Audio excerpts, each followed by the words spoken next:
Yan, so magandang araw mga farmers. Welcome back to my channel, Sir Cha the Farmer, ang guro magsasaka ng sibuyas, Cebu, Philippines.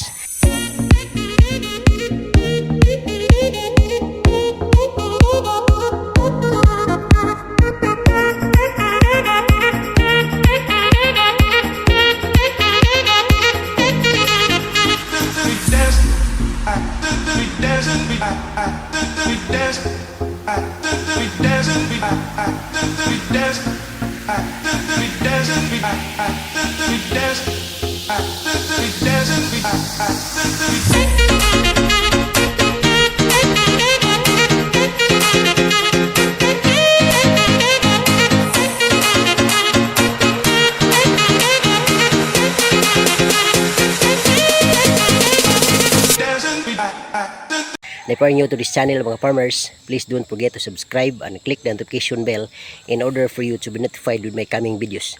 Thank you and enjoy this vlog.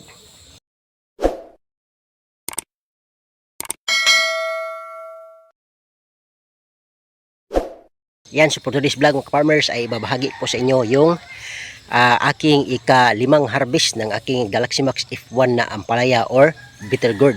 Kaya samahan niyo ko farmers dito sa vlog na ito at para naman ay mag-share ko sa inyo kung magkano o ilang kilo yung ating ma-harvest sa ika-5 pitas na ito mga farmers. So bago ang lahat, shoutout muna sa aking mga tagpagsubaybay all throughout Luzon, Visayas and Mindanao, most especially to my mentors in Ampalaya Farming. Shoutout Agaw Jupil the Farmer, anak ni Matoy ng Montpelier, Argao, Cebu.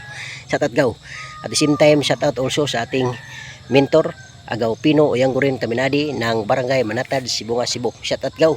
And of course, shoutout din sa ating kapwa farmers, kaibigan natin mula dyan sa Kabilatan Farm, Anahaw, Argao, Cebu. Shoutout Boss Farmer Montijo. Okay.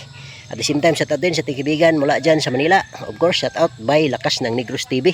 Shoutout by. At the same time, shoutout din sa ating kaibigan mula dyan sa Persian Gulf, Qatar at sa lahat ng kanyang mga kasamahan. Shoutout Idol Aquarus. Okay. And of course, hindi ko makakalimutan, shoutout din sa ating kaibigan mula dyan sa Tiasong, Quezon Province. Shoutout Bro Tay Misay Magsasaka. Okay. Then of course, shoutout also sa ating kaibigan dito sa Cagay, Sibunga, Cebu. Shoutout Boss Ayan Vlogs. And also shoutout Salvador Farmers. And then also Tabang Vlogs. And also shoutout din Rose R. Galvan ng Palawan, Puerto Princesa. Shoutout po. At sa kaibigan natin mula sa Southern Leyte, Barangay San Antonio, sa Southern Leyte, shoutout Idol Jojo the Farmer. Okay. And also ka-farmer pilot, shoutout. So tara na mag-farmers at samahan niyo ako. Let's go. Yan, so what's up mga farmers, no? Welcome ulit dito sa ating channel, Sir Cha the Farmer, ang guro magsasaka ng sibuyas, Cebu, Philippines. So for today's vlog yun nga ay mag-harvest tayo sa ika-5 pitas ng ating ampalaya. Okay, so ito ngayon ang mga ampalaya na harvestin natin mga farmers. Gabi kami mag-harvest mga farmers dahil napansin ko kung bukas pa ang mangyayari mga farmers is malilit ako sa klase ko dito mga farmers. Parang guilty ako. Lagi na lang malit sa aking duty. Baka paalisin tayo ng hindi oras. Okay, kaya na-adjust ko farmers. Monday bukas. So bukas yung biyahe. So gabi ng Sunday, yun na ang harbisan ko. So ito mga farmers. Yan, medyo dumidilim na nga mga farmers eh.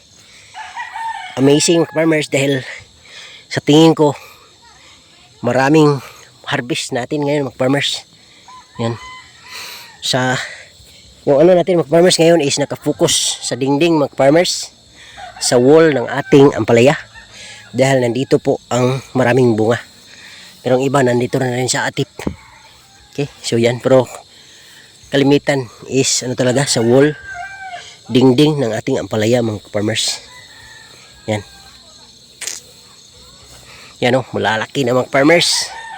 Kasi nagabuno tayo kahapon. So kaya mas madali pong tumubo ito mga farmers. Yan o. Tingnan nyo, grabe ang daming bunga. Okay. Yan. May bunga o. So ganyan yung ating ma-harvest mga ka-farmers. Ito. Okay, so magkabilaan yan mga farmers.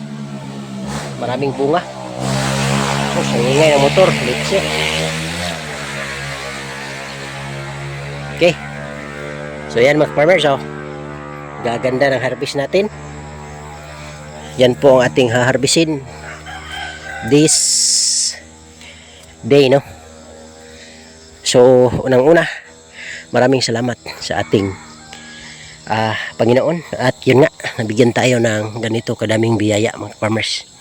So ang sikreto, ano lang talaga, tanim-tanim at the same time alagaan ng mabuti para meron tayong mahaharbis.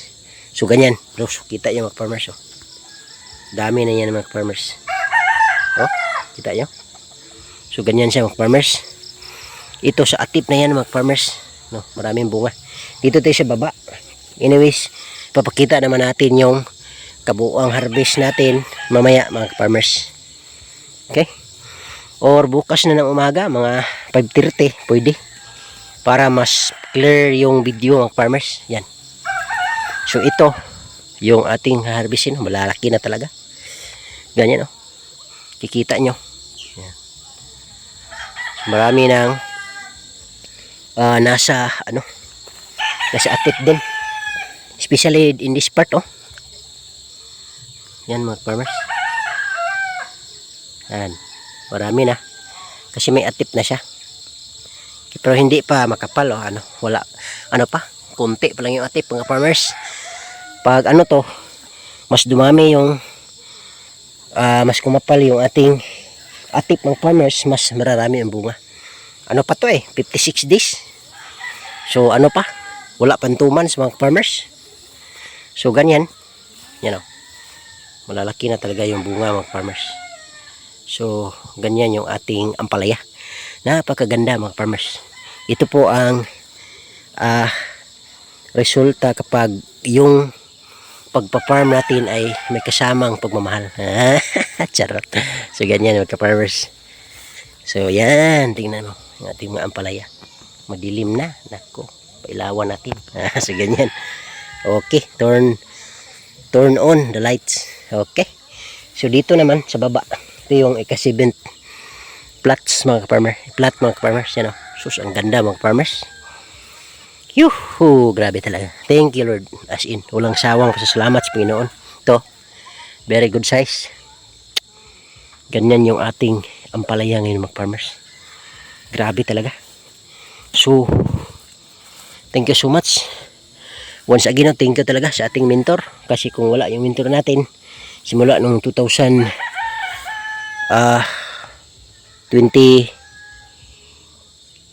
ata yun. 22. 23. Yes, mid 2022. Kasi nagtanim tayo August 2022. Tapos 2023. Yun nga, ikalawa. Dahil ngayon ito pangatlo na. So nga, mid 2022 nagsimula tayo, nang tinuruan tayo ni Agaw Jupil de Paramir, anak ni Matoy, at ni Agaw Pino, yung gurin kami nade. At yun nga, nakuha natin yung sikreto, at the same time yung basic. Kaya naman na maintain natin mga farmers yung kaganda ng ating mga tanim. At I think mga farmers, puputulin ko na yung video kasi madilim na mag-harvest kami. At the same time, i-continue ko yung vlog para ipakita yung ma-harvest na mga farmers. Yan, so good morning mga ka-farmers. Happy Monday, no? So ngayon, ika-5 pitas ng ating ampalaya. So ito ang ating ampalaya mga farmers, na harvest natin yan kagabi. Okay, kasi Sunday evening ako nag-harvest mga farmers, natapos ko mga 10 PM, no? Alas 10 ng gabi na tapos kong i-harvest itong aking ampalaya mga farmers. Kaya ito na yung ating ampalaya. So thank you Lord, dahil marami-rami tayong harvest ngayon, at the same time marami tayong order. Kaya at least makakabawi tayo. Kasi iba yung price sa order, at the same time iba yung price yung kinukuha ng buyer.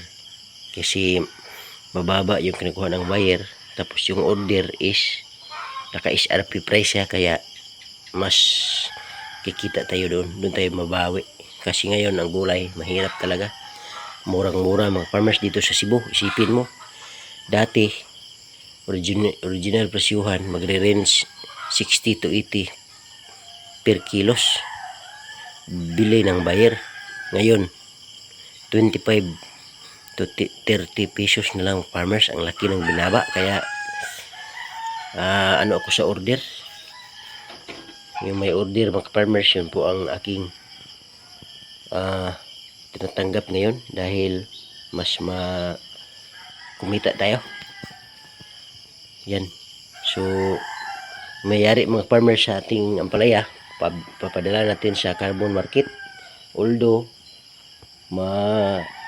medyo mura, pero maganda na rin kasi hindi ganoon naman kababa tulad ng ito sa upo. 5 pesos na lang, nakakawalang gana mag farmers. Pero at least meron pa rin, no? So ito, yan yung ating harvest mga farmers.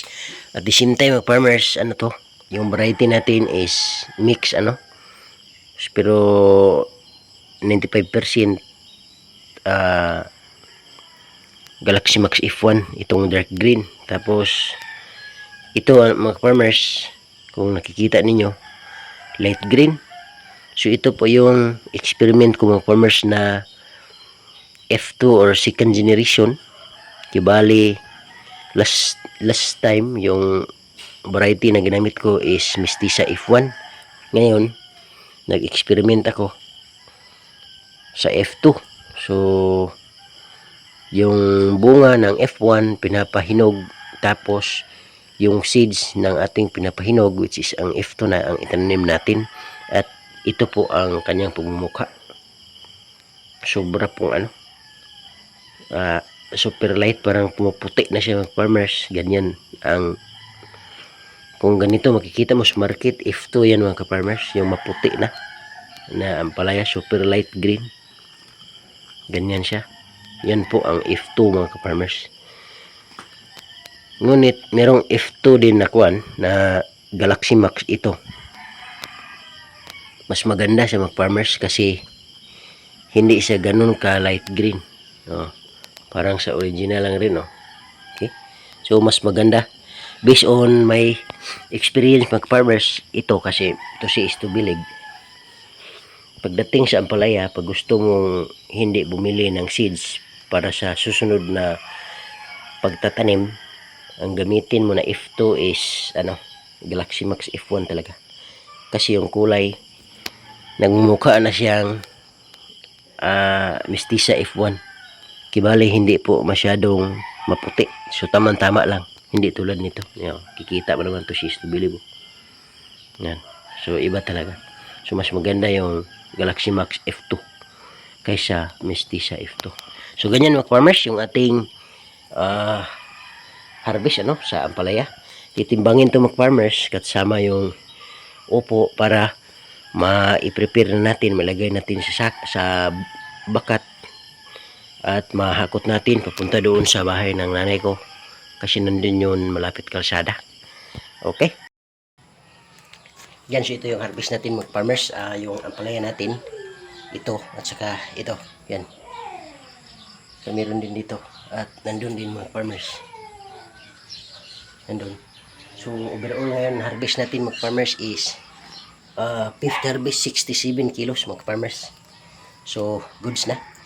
So may mga orders tayo tinatanggap kasi mas doon tayo tatama. So bigay natin 50 per kilos. Tapos ito mapapadala sa carbon market. Ano to? Masyadong mura. 25 to 30 per kilos na lang, or 25. Bumaba na naman ulit mga farmers. So ganyan. So maraming salamat mga farmers. Once again, this is Sir Chad the Farmer, ang guro magsasaka ng mga Cebu, Philippines. Bye bye and thank you.